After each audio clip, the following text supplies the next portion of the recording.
हेठि ॾिनल अंगनि मां 154 जो फैक्टर या जुज़ कहिड़ो थींदो?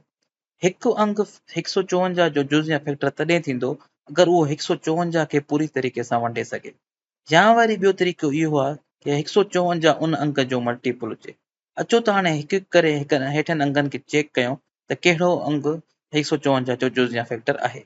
तो छा 3 154 खे पूरो वंडे थो या छा 154 3 जो मल्टीपल आहे? अॻिते हली तव्हां सिखंदा कि कंहिं बि अदद जे अंगनि खे पाण में जोड़ करे चेक करे सघिजे थो त छा उहो अंग 3 ते वंडिजे थो। अगरि उन जो जोड़ 3 ते वंडजंदो त उहो अंग बि पूरो 3 ते वंडजंदो। हाणे ॾिसो 1 जमा 5 जमा 4 सां थींदा 10। हाणे 10 3 ते नथो वंडिजे त 154 3 ते न वंडजंदो। अगरि तव्हां इहो नथा करणु चाहियो त तव्हां डायरेक्ट बि वंड करे सघो था। हाणे 3 सां 154 खे वंड कयो त अगरि 3 1 खे वंड न कंदो, 3 15 खे कंदो त 3 खे 5 सां ज़रब कयूं त 15 मिलंदा। त 15 मां 15 कट कंदासीं त ॿुड़ी बचंदी। ॿियो 4 त 4 हेठि लाहींदासीं। 3 4 खे हिकु दफ़ा कंदासीं त 3 ज़रबिया 1 3 बचंदो। बक़ाया बचियो असां वटि 1।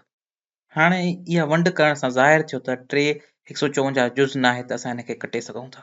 हाणे 5 बाबति छा ख़्यालु आहे?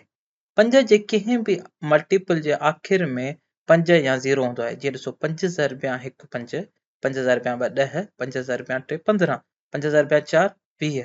हाणे ॾिसो 5 या 0 आख़िर में आहे सभिनी जे। हाणे ॾिसो 154 जे आख़िर में 4 आहे त 5 हिन खे न वंड न कंदो त 5 बि फैक्टर न आहे। 154 जो फैक्टर बि न आहे ऐं 154 5 जो मल्टीपल बि न आहे। हाणे 6 दिलचस्प आहे। तव्हां 154 खे 6 सां वंड करे सघो था, पर जेकॾहिं को अंग 6 ते वंडिजे थो त उहो पक सां 3 ते बि वंडिजणु खपे, छाकाणि त 6 पाण 3 ते वंडिजे थो। त 154 3 ते नथो वंडिजे, तंहिं करे उहो 6 ते बि न वंडबो। असीं 9 खे बि साॻी दलील सां ख़ारिज करे सघूं था, छाकाणि त कंहिं अंग खे 9 ते वंडिजण लाइ 3 ते वंडिजणु ज़रूरी आहे, छो जो 9 ख़ुदि 3 ते वंडिजे त असां 9 खे बि ख़ारिज करे छॾींदासीं। असां सभु ऑप्शन ख़ारिज करे छॾिया आहिनि। हाणे सिर्फ़ 14 बचियो आहे। अचो त पक करियूं 154 खे 14 सां वंड करियूं। हाणे 14 1 खे वंड न कंदो। 15 सां वंड करण लाइ असां 14 खे 1 सां ज़रब कंदासीं, 14 खे 1 सां ज़रब कंदासीं 14 थींदा, कट कंदासीं 1 बचंदो। चेन खे हेठि लाहींदासीं।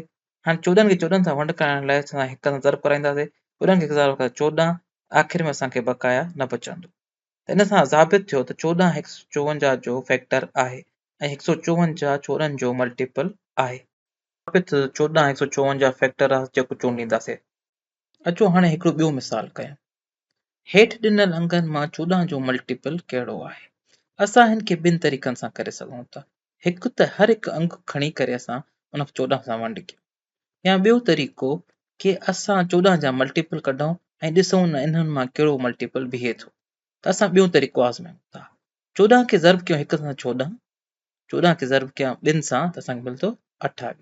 हाणे ॾिसो 14 खे 28 असांजो 28 ऑप्शन कोन्हे, त 14 खे मां ज़रब कंदमि 3 सां त असांखे कहिड़ो मिलियो 42।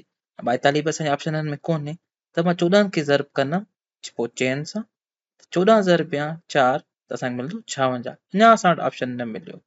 ॾिस ठीकु आहे, त असां अञा अॻिते वेंदासीं। 14 ज़रबिया मां कंदमि 5, जेको मिलियो असांखे 70। ॾिसो 70 असांजो ऑप्शननि में आहे, त 70 छा थींदो असांजो 14 जो मल्टीपल थींदो।